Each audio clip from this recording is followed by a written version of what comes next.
اس دن نہ تو ان کا مال ہی اللہ کے عذاب سے ان کو بچا سکے گا اور نہ ان کی اولاد ہی کچھ کام آئے گی، اور یہ لوگ آتش جہنم کا ایندھن ہوں گے۔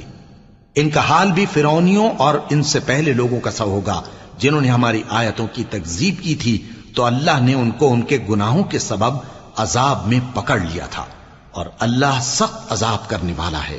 اے پیغمبر، کافروں سے کہہ دو کہ تم دنیا میں بھی عنقریب مغلوب ہو جاؤ گے اور آخرت میں جہنم کی طرف اکٹھا کیے جاؤ گے، اور وہ بری جگہ ہے۔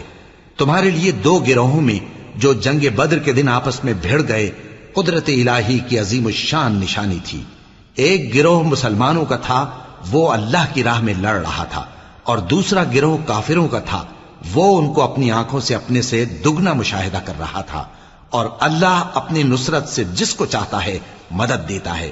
جو اہل بصارت ہیں